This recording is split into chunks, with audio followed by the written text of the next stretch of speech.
All right, guys, welcome back to the channel. Got a new introduction for you today. Nobody on the channel has met this one yet. By the way, speaking of the channel, saw the other day we had 50 followers. I'm kind of impressed by that. Never thought we'd get that many, but appreciate everybody that's keeping track of me. Maybe there's more people out there like me that want to keep these old Fords on the road. So anyway, this one here, according to my boys, I got two sons, 3 and 5. This is Daddy's green monster truck. Bought this off a guy, supposedly needed a motor. Ended up being a simple fix. The distributor drive gear on the meshing with the camshaft, the roll pin was broke. I was able to fix it with a spare part I had. Didn't cost me anything. I was going down the road. So this one is another revival that I've still enjoying to this day. Had it on the road for a couple of years now. Crew cab, 4-wheel drive, 1-ton F350.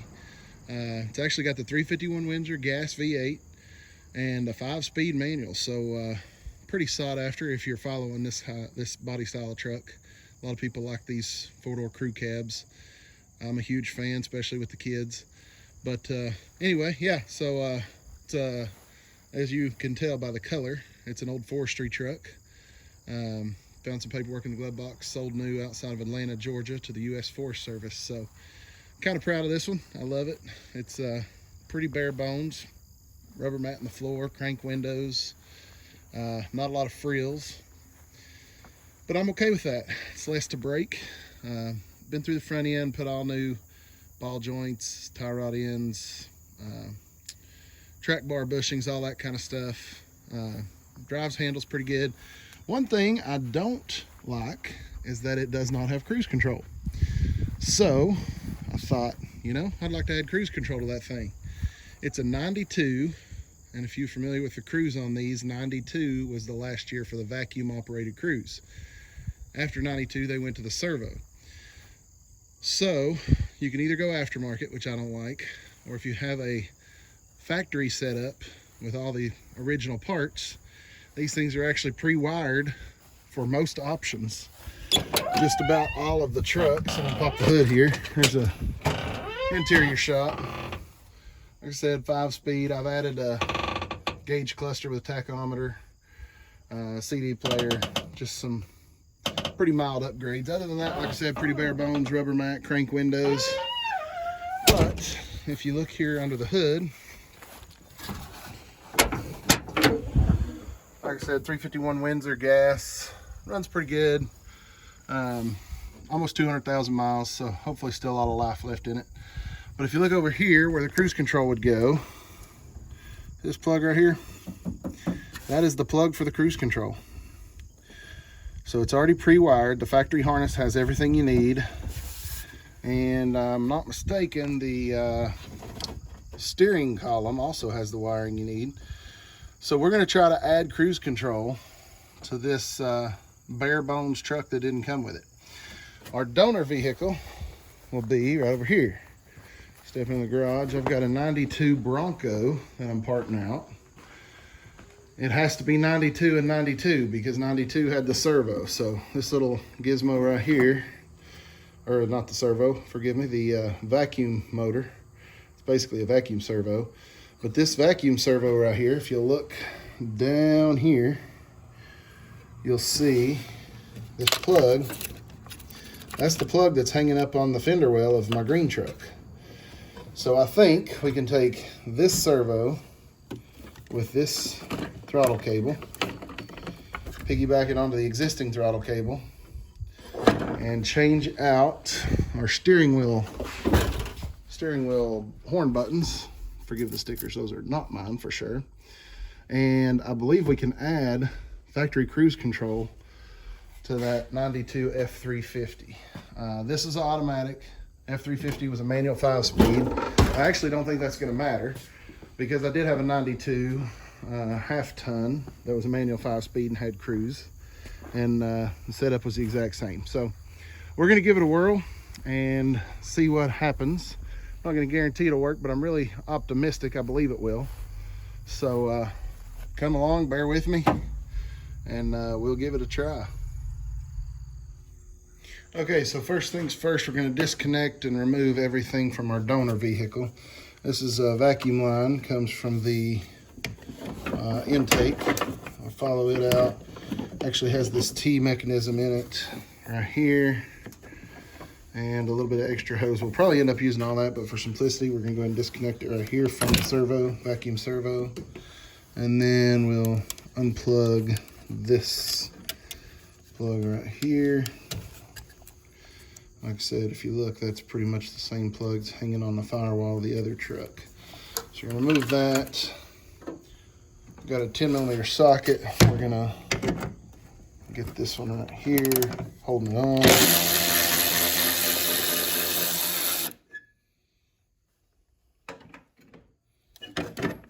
And that's, I believe, all that has on it right now.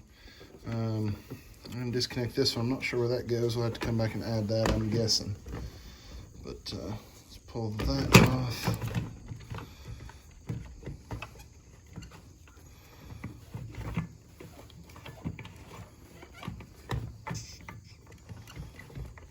There we go. And then that'll come off with your throttle cable. Set that right there. There's the servo and throttle cable. And then this vacuum hose goes through the firewall, so I have to check and see if the other one has that. And then we've got this other vacuum hose right here.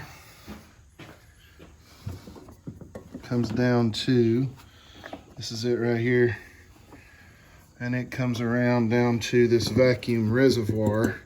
And basically all that does is store up extra vacuum from your engine for if you're under acceleration or something, don't have immediate vacuum. That's a little reservoir to store. Looks like a soup can, about 7 or 8 inches long. See if you can focus on that right there. About 7 or 8 inches long, a couple of vacuum nipples. So we'll probably have to add that back to the other truck too. So give me just a second. We've got this vacuum hose removed. So we got our vacuum hose, we got our vacuum servo. I'm gonna grab a wrench and pull this reservoir right here, and I'll be right back. Okay, I'm gonna spare y'all the details of playing this in regular time. I'm speeding it up here and kind of giving you a summary. Basically, I broke one of the bolts off, said, well, that stinks. I'll have to get something to hopefully not break the other one off, put some WD on it. Tried it a little easier, still broke that one off too. Decided I'd have to just find a new way to attach that when I put it on the other vehicle, and it came around under the hood, and you had to kind of wiggle that, finagle the can back and forth to get the studs that were still remaining freed up from that plastic splash shield. Finally got that loose, got it out, and there's all the components for what goes under the hood. We've got to get the horn pad off, and then unplug the electrical connections. Pretty sure all the electrical connections are the same. Even for the ones without the cruise, I think it just has the horn on the other one, but I think the electrical connections are the same. So to pull the horn pad off, you grab hold of the back, kind of give it a little pull towards the passenger compartment. It's just snapped in. You got this pin right here, and then these little spring clips right here on the side. And then we take this horn pad, and right there is the electrical connection. There is a little window right down here where the corner of my screwdriver is. You got to push down right there while you pull this forward. See that little tab you had to push down to get that tab loose? Then this comes out, and then underneath there's a little clip, and you have to push down on that clip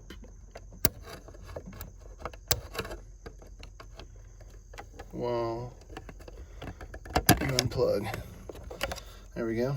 So there's that. This right here is a little clip you got to push down on. Hopefully y'all can see that. So then you have your horn button with cruise control. That should be most of what we need to do this conversion. I did look into this other vacuum hose.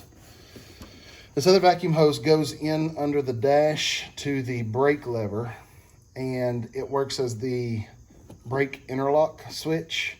So when you hit the brake, it interrupts the vacuum, which disconnects the cruise control. But if I'm not mistaken, the electrical brake light switch on the F350 will do the same thing.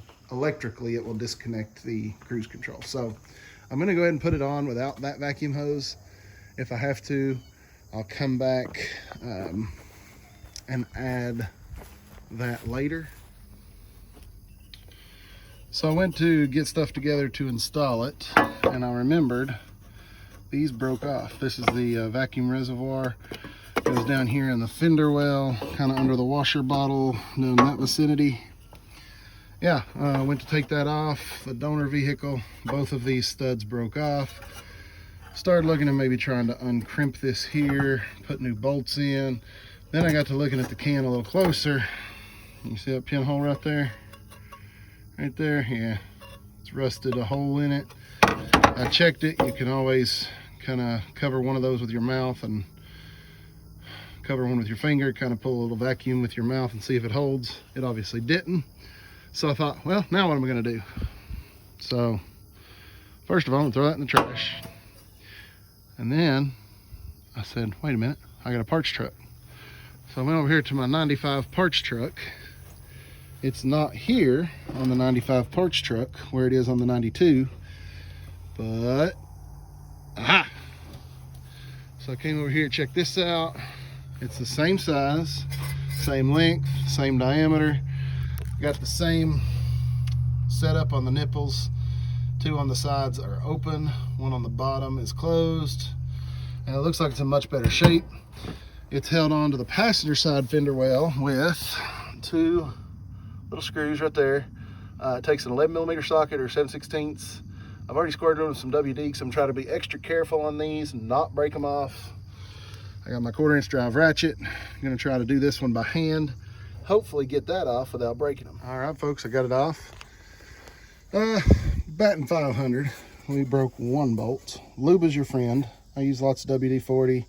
Went back and forth with the nut several times, trying to clean the threads off. Got one of them out, didn't break. The other one did break, but as you can tell, there's just a little bit of bolt left in there. I think it'll sit down in that hole and align it, and then we'll just put the nut on this one. I think it'll tighten up and hold it good enough. Again, this is just a vacuum reservoir. It's not anything structural or anything like that, so I think it'll be fine to use just one bolt. Just wanted to point out one thing in case you're not too familiar with part numbers. See that right there is a D5TE. That is, D is the prefix for 1970, and then the 5 is the single digit of the year. So that means this part is a 1975 Ford part that was produced on a 1995 truck. So 20 years he's using the same part. And because I had a parts truck, I had the part I needed. It passed the suction tests, and I think we've got what we need here. I can stick this right down here on the fender well and align it. There's already holes in the fender well. I just put that one nut on the bottom, and I think that'll get our vacuum reservoir in place. Like I said, the holes were already in the fender splash shield, just as I thought. The outside hole is the one with the nut. Inside hole, that one's broke off, but it's in the hole and aligning it, and this is just keeping it from going anywhere. All right, got my screwdriver. Maybe you can see what I'm doing here. There we go. Pick up on this one with my screwdriver, pull up on that one with my thumb. I think I kind of got it started there a minute ago. Again, that's probably not been unplugged since the truck was built in 1992.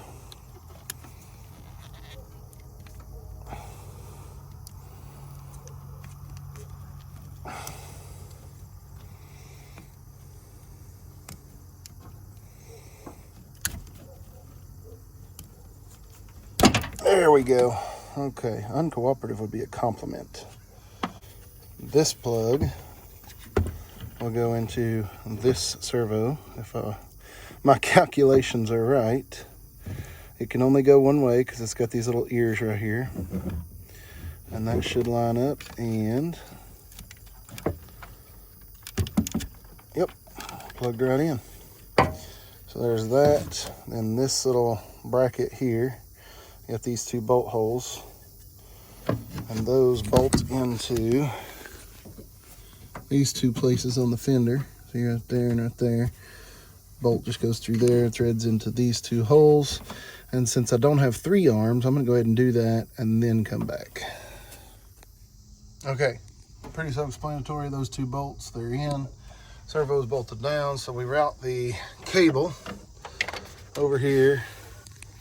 You gotta take this cover off to attach the throttle bracket, and it's just one little, I think it's an 8mm screw. It's right down here. I'm gonna take that loose, and then I'll show you how to attach it to the throttle. It's a little, this one was, well, 7/32 what I use. I'm sure it's a metric equivalent. Just that little guy right there. Pop this cover off. Your cruise control from your little vacuum servo, just lay it right beside your throttle cable coming from the firewall. Lay it right beside it. And when you get here, there's a little hole in the end, and that hole goes on this pin right here on the end of your throttle cable. So you'll line that hole up. We'll put that hole on that pin like that, and then just kind of swing it around. It snaps on just like that.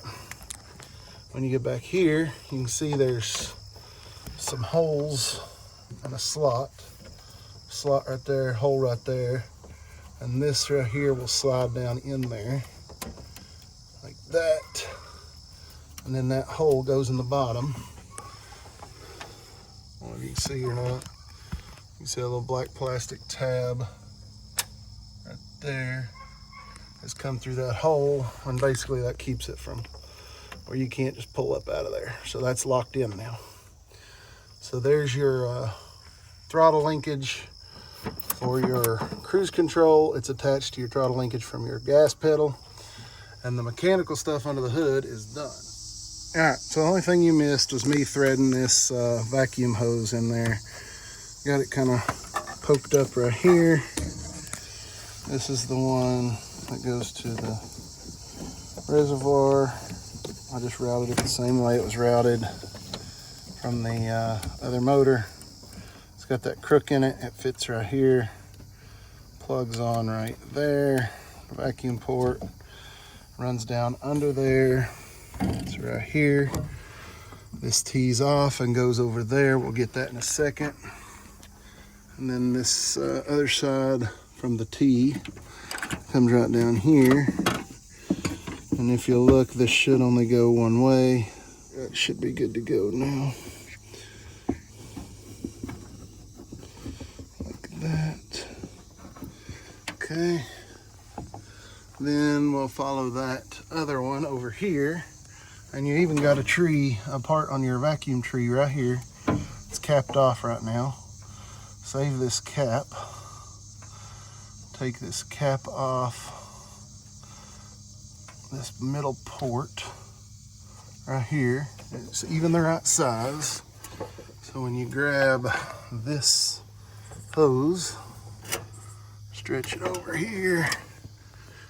Hard to walk around doing this with a camera in your hand. Grab that hose, slide it right there on that nipple. It's almost like it was made for it, huh? And then take that nipple that you pulled off of your vacuum tree, because it'll be just the right size, to come over here and put on that one right there. It's just a vacuum cap. There's that. Okay. Under the hood, I believe, is done. We plugged in the vacuum servo, hooked up the throttle linkage, got the vacuum reservoir installed. So I think we just like the horn button. So let's jump inside and knock it out. Same thing, grab the back, give it a little pull towards you. It'll pop loose. Same thing. Oh, horn works. Flip that over. Same thing we did before. You got to push down in this little tab here. So that's it. You got your horn button for just the horn. Pull it out. Got your horn button for the cruise right here. Let's see. I'm gonna put that way because it only go one way. Plug it in. Let's see. Horn works. That's a good sign. Same thing, put it back on, give it a little push. All right, got that cover back on. Again, just that one bolt. Did a once over, everything looks like it's in order. I was thinking about taking it down the road. All excited to see if my cruise control works. But then I realized, oh, what's that? There's a big pile of crap on my trailer. I don't know where that came from. No, just messing with you guys. Somehow I stumbled into a Dodge. Long story short, it won't be here long. I might haul it to the foundry. I don't know. Motor blew up on my neighbor. He wanted rid of it. So I'm helping him out with that. But anyway, so since I got the trailer behind it, won't get to try it out right now. But as soon as I can, I'm gonna get that unloaded, get the trailer unhooked. I can take it down the road, try this cruise out. But I will definitely be letting you know how that worked. All right, next day, I actually forgot about something. I gotta confess. I'm gonna pretend that I'm above mistakes. So let me add this in here. The cruise control swap that we're doing, I got to thinking about it and I realized there's a very important part that I forgot to mention, completely left out of the equation. It's called the cruise control module or brain box, whatever you want to call it. But this little box right here is located straight behind what would be, I call it the little cubby hole, underneath your steering column, rear defrost on the Bronco, underneath your dash. It'd be just to the left of like the cigarette lighter, AC controls. If you go straight under the steering column and over to the right, you'll see this box right here. These two plugs, this yellow plug, this gray plug, those got to come out. So you just need a little miniature flat screwdriver. Unplug that one. Same thing, wedge that in there. Unplug that one. So that takes the plugs out, and then to remove it, you just got a couple of bolts, screws, whatever. Right there's one, and these are going to be I think it's a 7mm. Yeah, 7mm. So since I need two hands for this, let me go ahead and get that module out, and I'll show it to you. Okay, so we're back in the green monster truck here. Here's the cruise control module. We got it off of the Bronco. The part number there, as you can see, is E9. Pop quiz, if you've watched one of my other videos, what year does that mean that that part was made? And if you guessed 89, you would be correct, because the E prefix is the 80s and the 9 is the last digit of the year. So that's part number E9. Which means it was made in 89. So that tells you that this setup was the same from 92 back. Probably, I'm gonna guess, probably like 87 to 92, something like that. So anyway, there's that module. That's all it is. Takes those two plugs. Remember how I said all the trucks had the wiring harness? Well, proof positive. There's the yellow plug, there's the gray plug. And as you can see, there's two screws right there and right there. And those two screws just hold this little black plate in, and all that is a little dummy plate to hold those plugs. As you can see, there's nothing on the back side. So all that is just something for those plugs to be held in unless or until they're needed. So we're gonna do the same thing in here. Use that 7mm. We're gonna take out that screw right over there, that screw right there. Okay, we got that part in. Here's the little dummy plate I was talking about. Literally, it's just a blank plastic plug to hold those plugs unless or until you need it. Of course, the 2 bolt holes on the top's the same bolt hole as the bolt pattern as the 2 holes in the actual module that we need. So there's the 2 bolts. Again, plugs are just hanging there. So there's the gray one. Plugged it in there. There's the yellow one. Plugged it in there. And there you go. Cruise control module plugged in and bolted up. So now I'm just gonna put this lower cover back on the bottom of the steering column here over the fuse panel and the cubby hole. And then I think we'll be ready to try it. All right, the moment of truth. We're up to speed, only doing about 45 because I think cruise should work. So let's give it a try. Let's go on and set Excel. There it goes. It just took off. And let's try off. Yep. Slowing down. Okay, let's try it again. On. Set Excel. Took right off. Not about 45. Holding pretty good. Coast. Yep. Well, it looks like it works. Okay, so there you have it. We've successfully added cruise control to the green monster truck. Best case scenario, you've got a donor vehicle of compatible year. Then you can get everything off one vehicle, move it over. It seemed to be pretty straightforward. Everything was there, even though it didn't have it from the factory. The plugs, the harnesses, all the wiring was there. So it made it pretty easy. That's one thing Ford did right for sure. So, yeah, cruise control can be added if it didn't come with it. 92 and back is vacuum, 93 and up is servo controlled. So let me know what you think. Comment, like, subscribe, all that stuff I'm supposed to say. So, all right, we'll catch you on the next one of Rusty Relics.